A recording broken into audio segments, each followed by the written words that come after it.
الرحيم سبحان الذي أسرى بعبده ليلا من المسجد الحرام إلى المسجد الأقصى الذي باركنا حوله لنريه من آياتنا إنه هو السميع البصير صدق الله مولانا العظيم. அருளன்பு பண்பில் அளவற்ற உந்தன் திருநாமம் கூறி துவங்குகின்றேன். அல்லாஹ் கல்விக்கு தாயாகி கலையுமாகி கலைஞான பொக்கிஷத்தின் வடிவமாகி வல்லகலை ஞானத்தின் வலியதாகி கல்லுமே கரைகின்ற ஞானம் மிகுந்த கலைச்சுரங்கம் அல் குர்ஆனை எமக்களித்த அல்லாஹுக்கே எல்லா புகழும். வாழ்வாங்கு வாழ்வதற்கு வழிகாட்டும் விளக்காக வையகத்தின் வளர்ச்சிக்கு வான் பொழிந்த மழையாக அரபிக்கடலிலே விளைந்திட்ட அரியதோர் முத்தாக இவ்வுலகத்தில் அல்லாஹ் ஜல்ல ஷானுஹு வ தஆலா எமக்கு அனுப்பி வைத்த எமது உயிரிலும் மேலான எம் தலைவர் முஹம்மது ரசூலுல்லாஹி ஸல்லல்லாஹு அலைஹி வஸல்லம் அவர்கள் மீதும் அவர்களுடைய ஆல் அஸ்ஹாபுகள் நம் அனைவர் மீதும் என்றென்றும் முறை சலாத்தும் சலாமும் உண்டாவதாக. அஸ்ஸலாத்து வஸ்ஸலாமு அலைக யா ரசூலல்லாஹ், அஸ்ஸலாத்து வஸ்ஸலாமு அலைக யா ஹபீபல்லாஹ், அஸ்ஸலாத்து வஸ்ஸலாமு அலைக யா ரஹ்மத்துல் லில் ஆலமீன். அல்லாஹும்ம ஸல்லி வஸல்லிம் வபாரிக் அலா சய்யிதினா நபியினா மௌலானா முஹம்மத். பெருமதிப்பிற்கும் கண்ணியத்திற்கும் உரிய உலமா பெருந்தகைகளே, அன்பிற்கும் மரியாதைக்கும் உரிய சகோதரர்களே, நாமோர் சங்கையான ஒரு தினத்திலே இன்று இருந்து கொண்டிருக்கின்றோம்.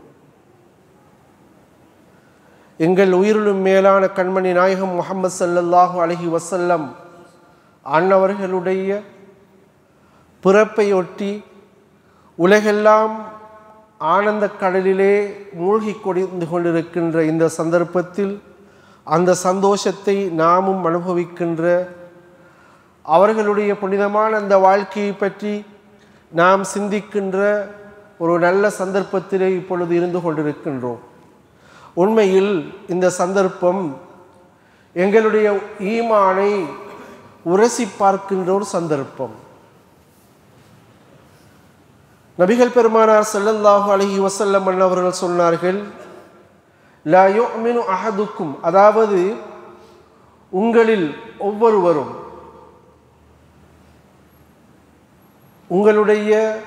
உங்களுக்கு மிகவும் நேசத்திற்குரிய, நேசிக்கின்ற மதிக்கின்ற உங்களுடைய பெற்றார்களை விடவும்,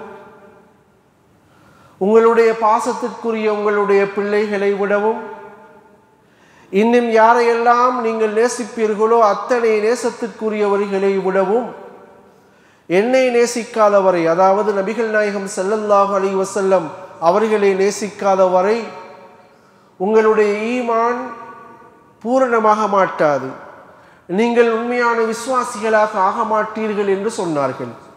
இப்பொழுது எங்களுக்கு உரைத்து பார்த்து கொள்ளலாம், எங்களுடைய ஈமான் எந்த அளவு இருக்கிறது. எங்கள் உயிரிலும் மேலான கண்மணி நாயகம் முஹம்மது ஸல்லல்லாஹு அலைஹி வஸல்லம் அவர்களை விடவும் எம்முடைய நேசத்திற்குரியவர்களாக யார் இருக்கிறார்கள்?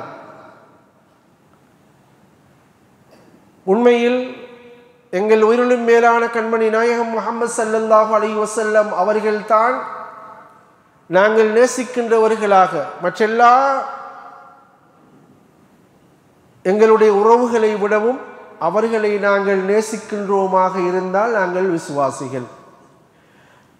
அப்படி இல்லை, எங்களுடைய மனைவி மக்கள், எங்களுடைய தொழில்துறைகள், எங்களுடைய நிலப்புலன்கள், எங்களுடைய சொத்துக்கள், எங்களுடைய சொந்தங்கள், இவையெல்லாம் எங்களுக்கு நேசத்திற்குரியதாக அமையுமாக இருந்தால் எங்களுடைய ஈமானிலே பலவீனம் இருக்கிறது. எனவே நாம் எங்களுடைய ஈமானை உறுதிப்படுத்துவதற்கும் எங்களுடைய ஈமானை நாங்கள் புதுப்பித்துக் கொள்வதற்குமான ஒரு நல்ல சந்தர்ப்பமாக நாங்கள் இதனை ஆக்கிக்கொள்ள வேண்டும். கருணைக்கடல் காருண்ய நபி முஹம்மது ஸல்லல்லாஹு அலைஹி வஸல்லம் அன்னவர்கள் எமது உயிரை விடவும் மேலானவர்கள். அவர்களை நாங்கள் அப்படித்தான் நேசிக்கின்றோம். கொண்ட கொள்கையிலே உறுதி கொண்டவர்கள். செங்கதிரும் வெண்மதியும் சேர்த்து கையில் தந்திடினும் என் கொள்கை விடமாட்டேன் என்றுரைத்தார் எங்கள் நாயகம் முஹம்மது ஸல்லல்லாஹு அலைஹி வஸல்லம் அவர்கள்.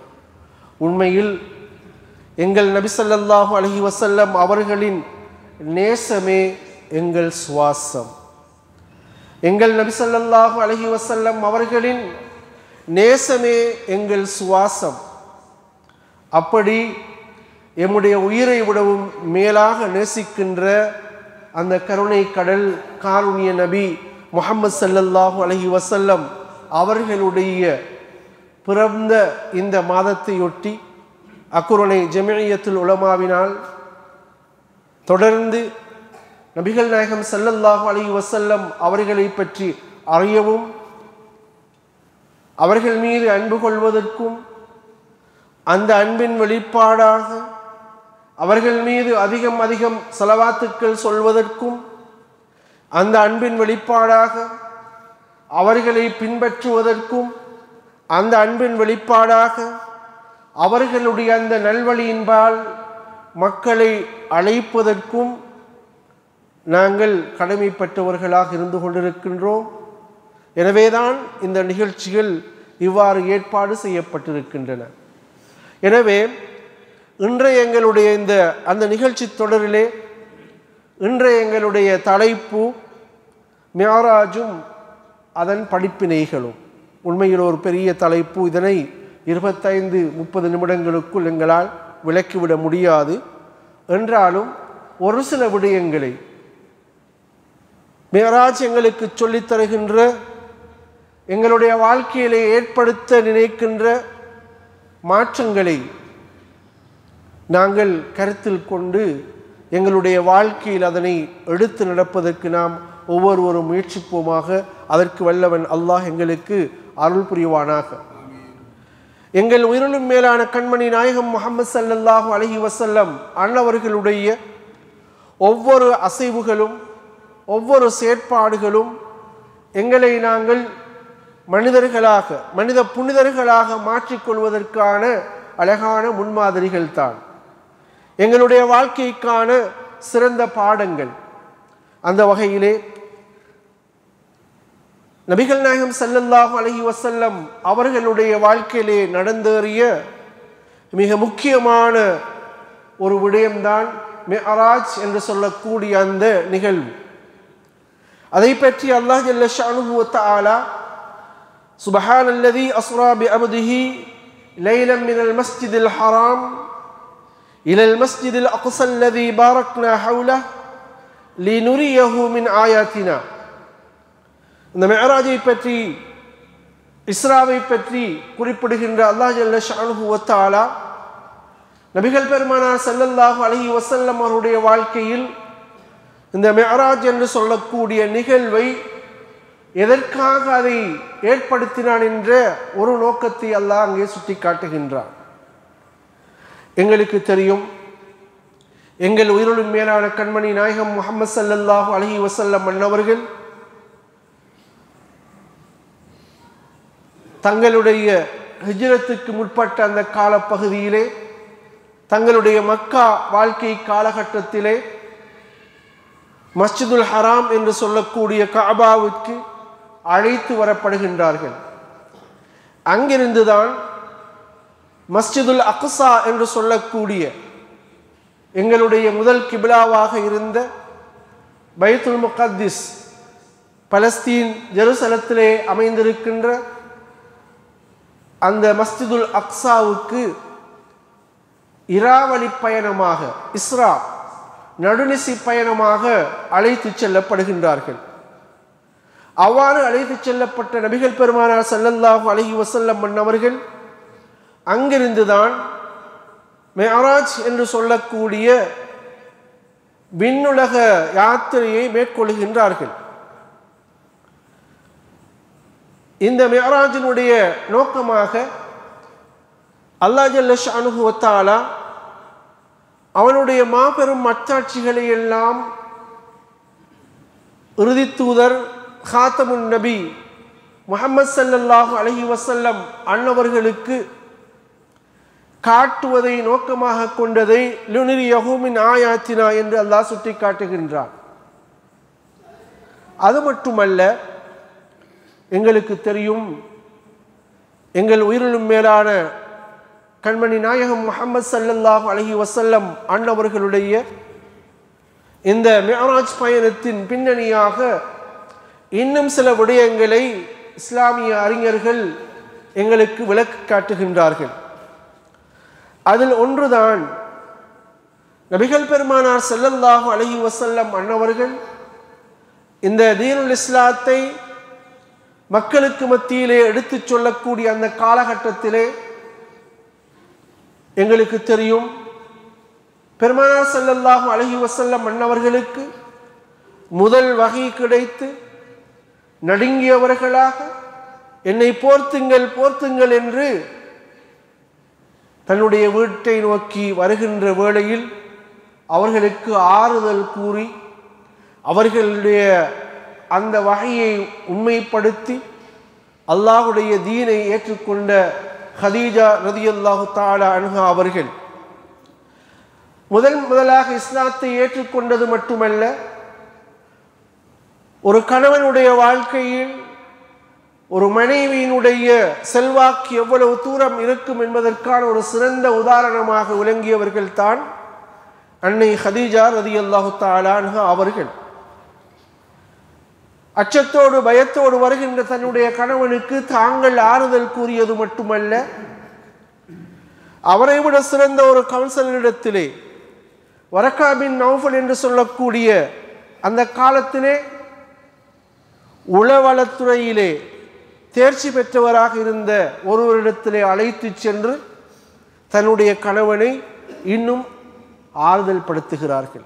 அன்று தொடக்கம் அவர்களுடைய வஃபாத் வரைக்கும் எங்கள் உயிரிலும் மேலான முஹம்மது ஸல்லல்லாஹு அலைஹி வஸல்லம் மன்னவர்களுடைய தீன் பணிக்கு மிகவும் பக்கபலமாக உறுதுணையாக இருந்தவர்கள் தான் அன்னை ஹதீஜா ரலியல்லாஹு தஆலா அன்ஹா அவர்கள்.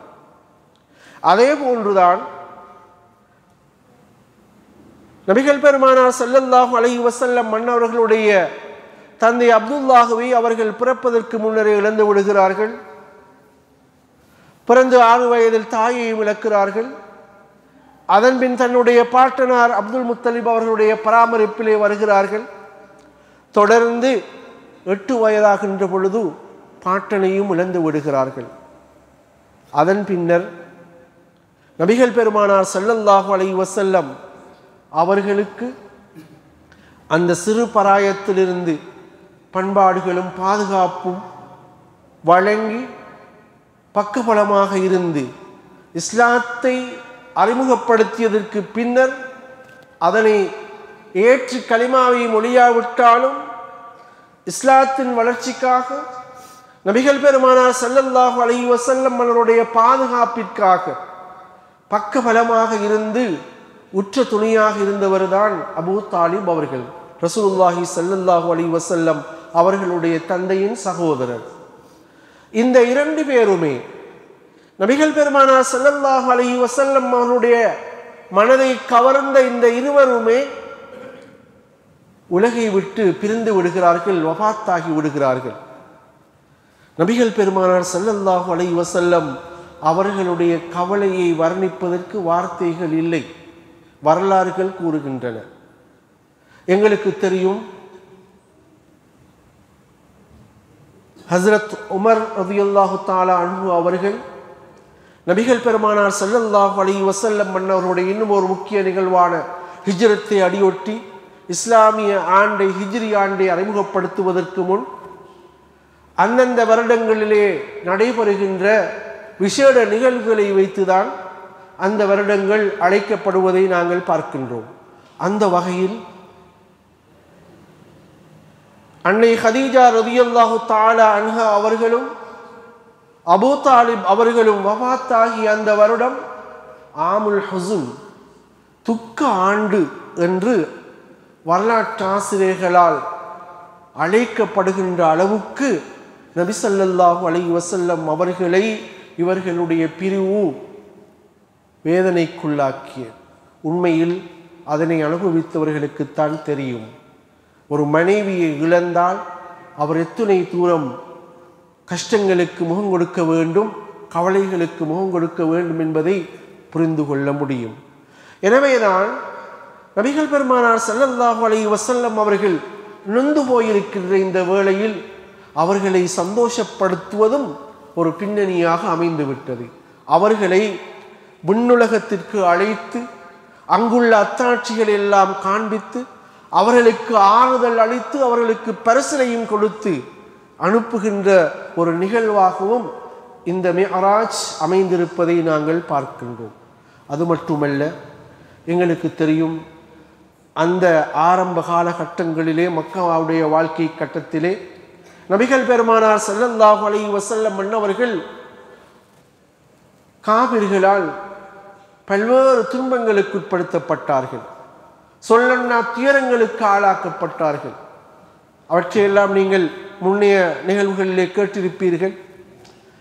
அந்த துன்பங்களை எல்லாம் சகித்துக் கொண்டிருக்கின்ற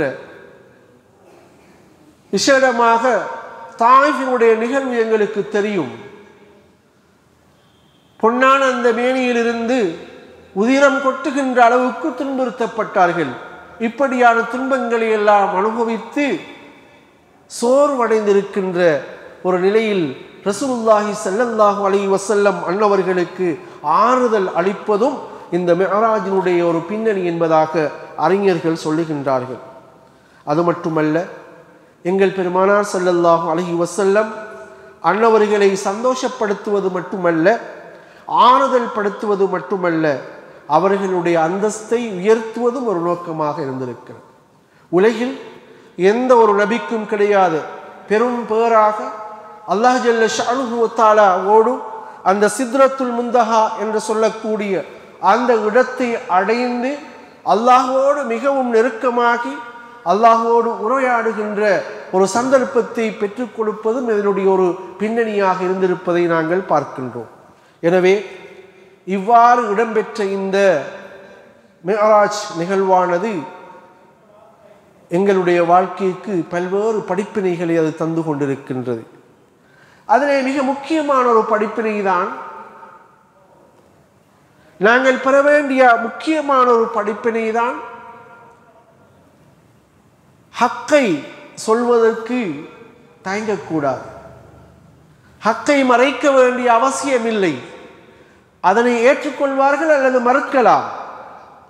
ஏற்பவர்களும் இருப்பார்கள், மறுப்பவர்களும் இருப்பார்கள். அதனை ஏற்பதோ மறுப்பதோ, ஆனால் என்னுடைய கடமை உண்மையை சொல்ல வேண்டும், ஹக்கை வெளிப்படுத்த வேண்டும். இதுவும் ஒரு படிப்பினை, மேராஜ் புகட்டுகின்ற ஒரு படிப்பினை. நபிகள் பெருமானார் ஸல்லல்லாஹு அலைஹி வஸல்லம் அவர்கள் இந்த நவீன யுகத்திலே அல்ல, இந்த நவீன யுகத்திலே அல்ல, அந்த காலத்திலே வானத்துக்கு சென்று வந்தார்கள் என்றால் இதனை நம்புவார்களா என்ற ஒரு கேள்விக்குறி இருந்து கொண்டிருக்கிறது. ஆனால் உண்மை அதுதான், சென்றார்கள், சந்தேகமில்லை. அல்லாஹ் குறிப்பிடுகின்றான், சுப்ஹானல்லதி அஸ்ரா பி அப்திஹி. அல்லாஹ் அவர்களை இராவடி பயணமாக சென்று மிஅராஜுக்கு அவர்களை அழைத்தான் என்று அல்லாஹ் சொல்லுகின்றான். சித்ரத்துல் முந்தஹாவை அடைந்தார்கள் என்று அல்லாஹ் குர்ஆனிலே சொல்லுகின்றான். எனவே அது சத்தியம், அதில் இம்மி அளவும் சந்தேகம் இல்லை. எனவே இந்த ஹக்கை மக்கள் நம்பினார்களோ நம்பவில்லையோ, ஏற்றார்களோ மறுத்தார்களோ, இதனை சொல்ல வேண்டும் என்று சொன்னார்கள். நம்ப வேண்டியவர்கள் நம்பினார்கள். இது எங்களுக்கு தருகின்ற மிஅராஜ் தருகின்ற ஒரு பாடமாக இருந்து கொண்டிருக்கிறது. அது மட்டுமல்ல, எங்களுக்கு தெரியும் அந்த மக்களுடைய ஈமானை உரசி பார்க்கின்ற, ஈமானை சோதிக்கின்ற ஒரு நிகழ்வாகவும் இது அமைந்தது. சையதுனா அபூபக்கர் சித்திக் ரலியல்லாஹு தஆலா அன்ஹு அவர்களுக்கு சித்திக் என்ற சிறப்பு பெயர் வருவதற்கே இந்த மிஅராஜ் தான் காரணம், உண்மைப்படுத்தியவர்.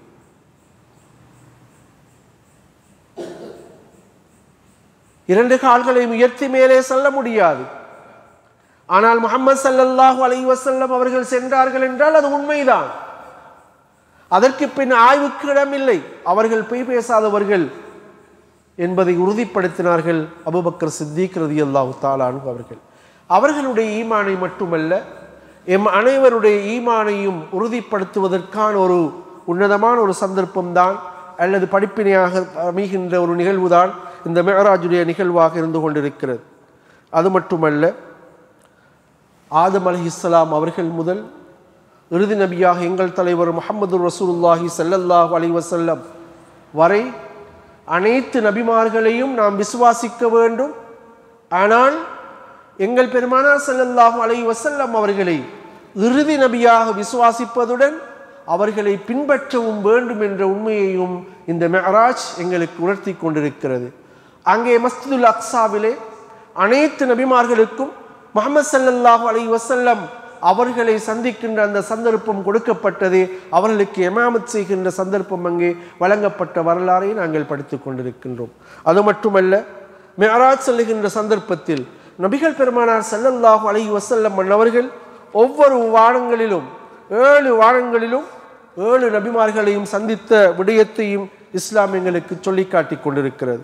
முதலாம் வானத்திலே நபி ஆதம் அலைஹிஸ்ஸலாம் அவர்களையும், 2வது வானத்தில் நபி ஈசா அலைஹிஸ்ஸலாம் அவர்களையும், 3வது வானத்தில் நபி யூசுப் அலைஹிஸ்ஸலாம் அவர்களையும், 4வது வானத்தில் நபி இத்ரீஸ் அலைஹிஸ்ஸலாம் அவர்களையும், 5வது வானத்தில் நபி ஹாரூன் அலைஹிஸ்ஸலாம் அவர்களையும், 6வது வானத்தில் நபி மூசா அலைஹிஸ்ஸலாம் அவர்களையும், 7வது வானத்தில் எங்களின் தந்தை என்று நாங்கள் அழைக்கின்ற இப்ராஹீம் அலைஹிஸ்ஸலாம் அவர்களையும் சந்திப்பதற்கான பேற்றையும் நபி ஸல்லல்லாஹு அலைஹி வஸல்லம் அவர்களுக்கு அல்லாஹ் வழங்கியிருந்தார்.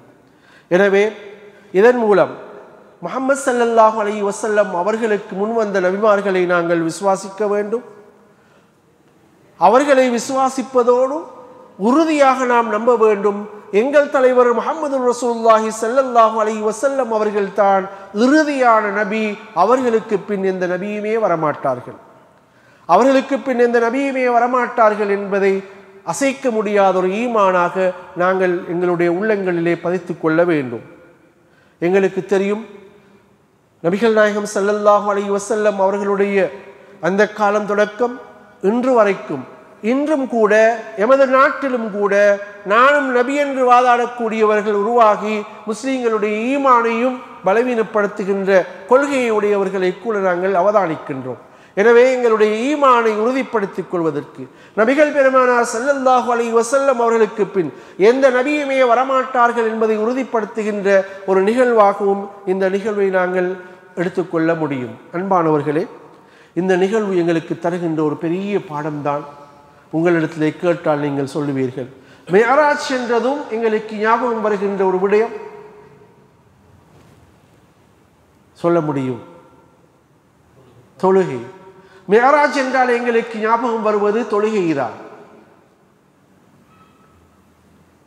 அஸ்ஸலாத்து மிஅராஜுல் முஃமின் என்ற ஒரு ஹதீஸும் இருக்கின்றது. இதனுடைய தகைமையிலே சில கருத்து முரண்பாடுகள் இருந்தாலும் நபிகள் நாயகம் ஸல்லல்லாஹு அலைஹி வஸல்லம் அவர்கள் இந்த மிஅராஜின் போது அல்லாஹ்வை சந்தித்தார்கள், அல்லாஹ்வோடு பேசினார்கள், நேரடியாக அல்லாஹ்வோடு உரையாடினார்கள். எனவே அவர்கள் பரிசாக கொடுக்கப்பட்ட இந்த தொழுகையின் மூலமாக நாங்கள் அல்லாஹ்வோடு உரையாடுகின்றோம். எனவே அவ்வாறு சொன்னதில் நாங்கள் தப்பில்லை. ரசூலுல்லாஹி ஸல்லல்லாஹு அலைஹி வஸல்லம் அவர்கள் மிஅராஜின் பொழுது அல்லாஹ்வோடு நேரடியாக பேசினார்கள். நாங்கள் தொழுகையிலே அல்லாஹ்வோடு நேரடியாக பேசுகின்றோம். எனவே எங்களுடைய மிஅராஜ் போன்றதுதான் இந்த தொழுகை. அன்பானவர்களே, எங்களுக்கு தெரியும், அல்லாஹ் ஜல்ல ஷஅனுஹு வ தஆலா மா ஹலக்துல் ஜின்ன வல் இன்ஸ இல்லா லியஅபுதூன், நாங்கள் மனிதர்களையும் ஜின்களையும் படைத்திருப்பது என்னை வணங்குவதற்காக வேண்டியேதான் என்று அல்லாஹ் சொல்லுகின்றான். இந்த வணக்கத்தினுடைய மிக எங்களுடைய இபாதத்தை, எங்களுடைய அடிமைத்தனத்தை, எங்களுடைய வழிபாட்டை, எங்களுடைய பணிவை எடுத்துக்காட்டுகின்ற முக்கியமான அமல் இந்த தொழுகை தான். எனவே இந்த தொழுகையை நாங்கள் பேணுதலாக தொழ வேண்டும். இஸ்லாம் என்றாலே தொழுகைதான். ஒரு பேச்சுக்கு சொல்வார்கள், ஒரு கதைக்கு சொல்வார்கள், இஸ்லாம் என்றாலே தொழுகைதான். இஸ்லாம் ஐ என்றால் இஷா, எஸ் என்றால் சுபஹ், எல் என்றால் லுஹர், ஏ என்றால் அசர், எம் என்றால் மகரிப். இஸ்லாம் இது ஒரு கதை, ஒரு உதாரணம், ஹதீஸ் அல்ல. எனவே எங்களுக்கு படிப்பினை இருக்கிறது. நாம் 4 நேரம் தொழுபவர்களாக இருப்போம். சுபஹி விட்டு விட்டோம் என்ற நாங்கள் இஸ்லாம் இல்லை, இஸ்லாம் என்று சொல்ல முடியாது. பலர் இருக்கின்றார்கள். அன்பானவர்களே, எங்களுக்கு தெரியும் நபிகள் நாயகம் ஸல்லல்லாஹு அலைஹி வஸல்லம் அவர்கள் இந்த தொழுகையை எங்களுக்கு பெற்று தந்தது மட்டுமல்ல, தொழுகையினுடைய முக்கியத்தை அவ்வளவு தூரம் வலியுறுத்தி இருக்கிறார்கள். சஹாபாக்கள், நாம் அனைவரும் அறிந்த சம்பவம், ஒரு சஹாபியை கொலை செய்வதற்காக கொண்டு நிறுத்துகின்றார்கள் காபீர்கள். இப்பொழுது இவர் தன்னுடைய இறுதி ஆசையாக ஒரு வேண்டுகோளை விடுக்கின்றார். எனக்கு 2 ரக்காத்துகள் தொழுவதற்கு சந்தர்ப்பம் தாருங்கள். அது ஒன்றும் ஃபர்தான தொழுகை அல்ல, மேலதிகமான தொழுகையை தொழுவதற்கு சந்தர்ப்பம் தாருங்கள் என்று தொழுகையினுடைய முக்கியத்துவத்தை, தொழுகையினுடைய ஆசையை, ஆர்வத்தை, அதனுடைய பயனை விளங்கியதன் காரணமாக எனது இறுதி செயற்பாடாக தொழுகை இருக்கட்டும், என்னுடைய இறைவனோடு பேசுகின்ற சந்தர்ப்பமாக நான் அதனை ஆக்கிக் கொள்கிறேன் என்று வேண்டிய அந்த வரலாற்றை நாங்கள் பார்க்கின்றோம். அன்பானவர்களே, மற்ற கடமைகள் எல்லாம் இந்த பூமியில் வைத்து கடமையாக்கப்பட்டது. ஆனால் தொழுகை அல்லாஹ் வானத்திற்கு அழைத்து மிஅராஜிலே கடமையாக்கினான். எவ்வளவு முக்கியத்துவம்! ஏனைய கடமைகள் நோன்பாக இருக்கலாம், வருடத்தில் 1 மாதம், ஜக்காத் நிசாபை அடைய வேண்டும், வருடம் பூர்த்தியாக வேண்டும், ஹஜ் வசதி வாய்ப்பு இருந்தால் ஆயுளிலே 1 முறை. ஆனால் தொழுகை அப்படி அல்ல. தொழுகையை விடுவதற்கு அன்பானவர்களை, நாங்கள் யுத்தம் செய்து கொண்டிருந்தாலும் தொழ வேண்டும், யுத்தம் நடந்து கொண்டிருந்தாலும் தொழுகையை விட முடியாது. ஸலாத்துல் ஹவுஃப், அச்ச சமய அச்ச சூழ்நிலை தொழுகை என்று தொழுகையை தொழ வேண்டும். அதற்கு முறை இருக்கிறது. உது செய்ய முடியாதா, தயமம் செய்து தொழ வேண்டும். நின்று கொண்டு தொழ முடியாதா, உட்கார்ந்து கொண்டு தொழ வேண்டும். அன்பானவர்களே, அவ்வளவு முக்கியமான ஒரு கடமைதான் தொழுகை. அல்லாஹ் வெற்றியின் பக்கம் ஹய்யா அலஸ் ஸலா என்று அழைக்கின்றான். ஆனால் எங்களுடைய ஊர்களை நாங்கள் அவதானித்து பார்த்தோம் என்றால், தொழுகையின் பக்கம் விரைந்து வாருங்கள் என்று அழைக்கப்பட்டாலும் தொழுகைக்கு வந்தவர்கள் விரல் விட்டு எண்ணக்கூடியவர்கள் தான். அல்லாஹ்வுடைய அழைப்பு வருகிறது, தொழுகையின்பால் விரைந்து வாருங்கள், ஹய்யா அலஸ் ஸலா. தொழுகைக்கு வந்தவர்கள் விரல் விட்டு எண்ணக்கூடியவர்கள். தொழிலுக்கு அழைக்கப்பட்டார்கள், அங்கே சென்றார்கள். தூக்கத்திற்கு அழைக்கப்பட்டவர்கள் தூக்கத்துக்கு சென்றார்கள். ஓய்வென்று நினைத்தவர்கள் ஓய்வுக்கு சென்றார்கள். டெலிபோன் அழைப்பு ஏற்றவர்கள் அதில் இருந்தார்கள்.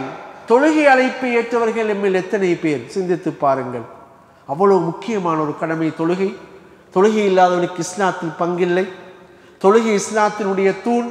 அதனை உடைத்தவர் இஸ்லாத்தியை உடைத்தெறிந்து விட்டார். ஒரு முக்கியமான தூண், அழகான மாளிகை. அந்த மாளிகையில் ஒரு தூண் ஆட்டங்காணுமாக இருந்தால் அந்த மாளிகையில் என்ன பயன் இருக்கிறது? எனவே முக்கிய தூணாகிய தொழுகை இன்று பலரிடத்திலே ஆட்டங்கள் இருப்பதை பார்க்கிறோம். எனவே இந்த மிஅராஜுடைய சம்பவம், தொழுகையை கொண்டு வந்த பரிசாக தந்த இந்த நிகழ்வு, தொழுகையுடைய வாழ்க்கையில் பேணுதலாக, தாயமாக, நிரந்தரமாக தொழுவதற்கும், எந்த தொழுகையை வெற்றியாளர்களுடைய தொழுகை என்று அல்லாஹ் சொல்லுகின்றான் அப்படியான உள்ளச்சத்துரோடு தொழுவதற்கும், ஹாஃபில் அதாவது பேணுதலாக தொழுவதற்கும் நாம் அனைவரும் முயற்சி எதிர்கொள்வோம். அன்பானவர்களே, இன்னும் இந்த மேராஜ் புகட்டுகின்ற முக்கியமான சில பாடங்களை மட்டும் நான் ஞாபகப்படுத்தி முடித்துக் கொள்கின்றேன். அதில் மிக முக்கியமான ஒன்றுதான், நபிகள் நாயகம் ஸல்லல்லாஹு அலைஹி வஸல்லம் அவர்களுக்கு சுவர்க்கமும் காண்பிக்கப்பட்டது. அதில் பல நல்லவர்களுக்கு கிடைக்கின்ற பல்வேறு பாக்கியங்கள் அங்கே காண்பிக்கப்பட்டது. அதே போன்று நரகம் காண்பிக்கப்பட்டது. நபிகளார் உம்மத்தார்கள் எவ்வாறான தவறுகளை செய்கின்ற பொழுது எவ்வாறு தண்டிக்கப்படுகிறார்கள் என்ற உண்மையும் அங்கே நபிகளாருக்கு அத்தாட்சியாக காண்பிக்கப்பட்டது. அதில் சில விடயங்களை மட்டும் கூறி நான் முடித்துக் கொள்கின்றேன். ஒரு விடயத்தை அவர்கள் அவதானித்தார்கள். சிலருடைய அதாவது சிலருடைய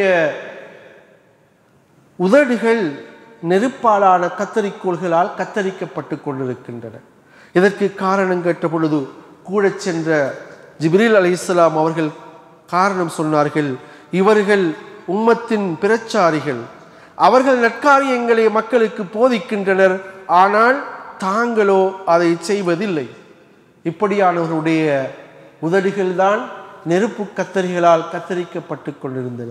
அன்பானவர்களே, எமது உயிரிலும் மேலான கண்மணி நாயகம் ஸல்லல்லாஹு அலைஹி வஸல்லம் அவர்கள், அவர் உலகத்திலே வந்திருக்கின்ற தலைவர்கள் பலரை நாம் பார்த்திருக்கிறோம், போதனையாளர்களாக இருந்திருக்கிறார்கள். ஆனால் சாதனையாளர்கள் மிகவும் குறைவு. எங்கள் உயிரிலும் மேலான முஹம்மது ஸல்லல்லாஹு அலைஹி வஸல்லம் அவர்கள் எதை போதித்தார்களோ அதை சாதித்தார்கள், எதை சொன்னார்களோ அதை செய்தார்கள், எதை செய்தார்களோ அதைத்தான் சொன்னார்கள். அதற்கு மாற்றமானவர்களுக்கு தான் இந்த தண்டனை என்பதை ரசூலுல்லாஹ் அங்கே எங்களுக்கு ஒரு பாடமாக ஞாபகப்படுத்தினார்கள். மற்றும் ஒரு பாடம்தான் நபிகள் நாயகம் ஸல்லல்லாஹு அலைஹி வஸல்லம் அவர்கள் சொல்லுகின்றார்கள், நான் அந்த இரவில் பெண்கள் அவர்களது தலைமுடியில் தொங்க வைக்கப்பட்டு வேதனைப்படுத்தப்படுவதை, வேதனை கொடுக்கப்படுவதை கண்டேன். இவர்கள் யார் என்று கேட்ட பொழுது ஜிப்ரீல் அலைஹிஸ்ஸலாம் மன்னவர்கள், இவர்கள்தான் தங்களுடைய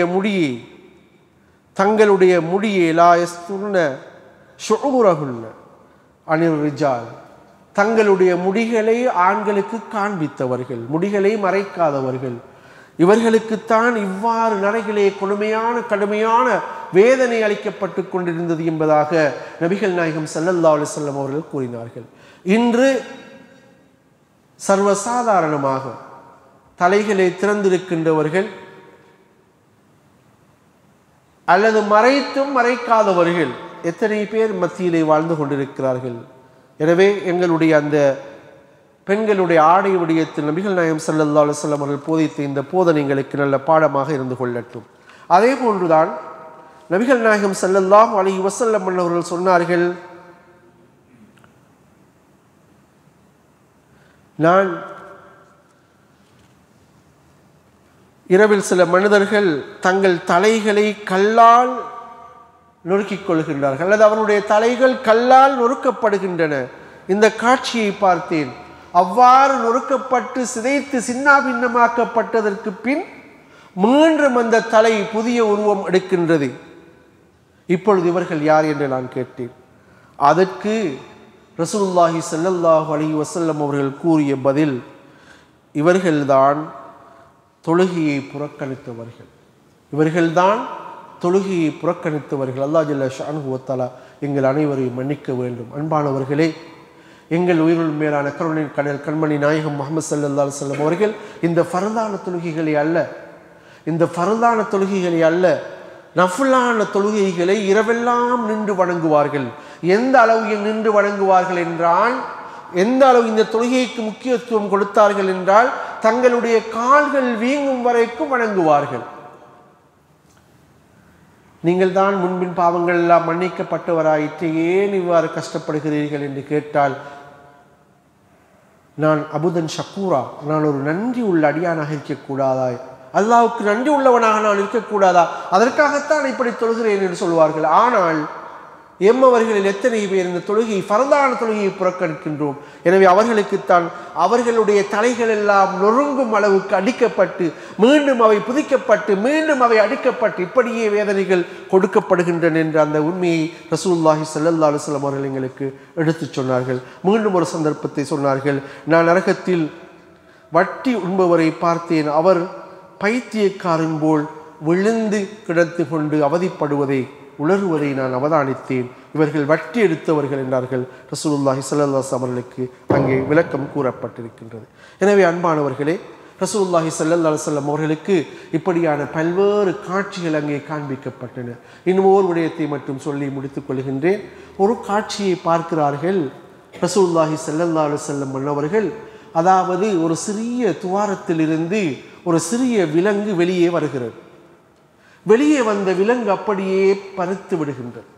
இப்படி பெரிய விலங்காக மாறியதும் அந்த விலங்கு மீண்டும் அதே அந்த துவாரத்தின் ஊடாக உள்ளே செல்வதற்கு முயற்சிக்கின்றது. முடியுமா? முடியாது. இப்படி முயற்சித்துக் கொண்டிருக்கிறது. இதை பற்றி விளக்கம் கேட்ட பொழுது ஜிப்ரீல் அலைஹிஸ்ஸலாம் அவர்கள் சொன்னார்கள், இதுதான் உங்களுடைய உம்மத்தவர்கள். அவர்கள் தங்களுடைய வாயிலிருந்து வார்த்தைகளை வெளியாக்கி விடுவார்கள். அந்த வார்த்தை அப்படியே பரவி எல்லா இடங்களிலும் பரவிவிடும். பின்னர் அதனை மறைக்க வேண்டும் என்று யோசிப்பார்கள். ஆனால் முடியாது. இது போன்றுதான் இந்த சம்பவம். எனவே அன்பானவர்களே, எங்களுடைய நாவு என்பது எங்களுடைய உறுப்புகளில் மிக நல்ல உறுப்பும் தான், மிக மோசமான உறுப்பும் தான். மிக நல்ல உறுப்பும் அதுதான், மிக மோசமான உறுப்பும், மிக கெட்ட உறுப்பும் அதுதான். அல்லாஹுவை நெருங்குவதற்கும் அல்லாஹுடைய அன்பை பெற்றுக்கொள்வதற்கும் சொர்க்கத்திற்கு சொந்தக்காரர்களாக எங்களை ஆக்குவதற்கும் அது காரணமாக இருப்பது போன்று நரகத்தின் உரிமையாளிகளாக எங்களை ஆக்கிவிடுகின்ற, கடுமையான வேதனைகளுக்கு எங்களை உள்ளாக்குகின்ற ஒரு கொடிய உறுப்பாகவும் அது இருக்கிறது. பொய் சொல்வது, புறம் பேசுவது, கோல் சொல்வது, இப்படி எத்தனையோ பல பாவங்கள். இந்த பாவங்களில் இருந்தெல்லாம் எங்களுடைய நாவுகளை பேணி பாதுகாப்பதோடு இன்றைய காலங்களிலே நாங்கள் மிகவும் கவனமாக இருக்க வேண்டிய ஒரு விடயம் எமது நாவை பேணுவதை போன்றதுதான். இப்படி எங்களுடைய கதைகளை நாங்கள் பரப்புவது போன்றதுதான் இந்த சோசியல் மீடியா. இதிலே நாங்கள் செய்திகளை பதிவிடுவது, செய்திகளை அறிவிப்பது, செய்திகளை நாங்கள் பார்த்த செய்திகளை உடனுக்குடன் பகிர்ந்து விடுவது, அது உண்மையா பொய்யா என்று கூட விளங்காமல் அதனை நாங்கள் பகிர்ந்து விடுவது, இப்படியான பல்வேறு பாவமான செயல்களிலிருந்து நாங்கள் எங்களை பாதுகாத்துக் கொள்வதோடு எங்கள் சமூகத்தை நாங்கள் பாதுகாத்துக் கொள்வதற்கும் நபிகள் பெருமானார் ஸல்லல்லாஹு அலைஹி வஸல்லம் அவருடைய மஅராஜின் மூலமாக பல்வேறு படிப்பினைகளை பெற்று அதனை எங்களுடைய வாழ்க்கையை நாங்கள் பின்பற்றுவதற்கும் விசேடமாக அவர்கள் பரிசாக எங்களுக்கு கொண்டு தந்த இந்த மஅராஜின் பொழுது மிக உயர்ந்த பரிசாக கொண்டு தந்த 5 நேரமாக கொண்டு தந்தாலும் 50 நேரங்களுடைய சவாபை எங்களுக்கு பெற்றுத் தருகின்ற இந்த மேலான தொழுகையை நாங்கள் சீராக செய்வதற்கும் வல்லவன் அல்லாஹ் ஜல்ல ஷான்ஹு வ தஆலா எங்கள் அனைவருக்கும் துணை புரிவானாக. எங்களுடைய பாவங்களை மன்னித்தருள்வாயாக. எங்கள் உற்றார் உறவினர் பெற்றார்களுடைய பாவங்களை மன்னித்தருள்வாயாக. இந்த ஊர் மக்களுடைய பாவங்களை மன்னித்தருள்வாயாக. இந்த மஸ்ஜிதினுடைய நிர்வாகிகளுடைய பாவங்களை மன்னித்தருள்வாயாக. இந்த ஊருக்கு நீ பரக்கச் செய்வாயாக. உன்னுடைய அருள்மாரியை சுரிந்து விடுவாயாக. சோதனைகள் வேதனைகளிலிருந்து இந்த ஊரை நீ பாதுகாப்பாயாக. யா அல்லாஹ், சிறிய பெரிய அனைத்து வகையான நோய் பலாய்களிலிருந்தும் பாதுகாப்பாயாக. இயற்கை அனர்த்தங்களிலிருந்து பாதுகாப்பாயாக. இஸ்லாத்தை நிலைபெறச் செய்வாயாக. ஈமானை உறுதிப்படுத்துவாயாக. குர்ஆன் சுன்னாவின் அடிப்படையிலே வாழ்ந்து கலிமா தௌபாவோடு மரணிக்கின்ற பாக்கியத்தை எங்கள் ஒவ்வொருவருக்கும் தந்து விடுவாயாக. எங்களுடைய இறுதி வார்த்தையை லா இலாஹ இல்லல்லாஹ் முஹம்மது ரசூலுல்லாஹ் என்ற வார்த்தையாக ஆக்கி வைப்பாயாக. எங்கள் உயிரினும் மேலான கண்மணி நாயகம் ஸல்லல்லாஹு அலைஹி வஸல்லம் அவருடைய ஷஃபாத்தை எங்களுக்கு நசீபாக்குவாயாக. கண்மணி நாயகம் ஸல்லல்லாஹு அலைஹி வஸல்லம் அவர்களை உயிருக்கு மேலாக நேசிப்பதற்கும் அவர்களை பின்பற்றுவதற்கும் அவர்கள் மீது ஸலவாத்து சொல்வதற்கும் அவர்களின் தீனின் பக்கம் மக்களை அழைப்பதற்கும் தீனுக்கு தடையாக அமைவதற்கும் எங்களுக்கு தௌஃபீக் செய்வாயாக. வ ஆகிரு தஅவானா அல்ஹம்துலில்லாஹி ரப்பில் ஆலமீன்.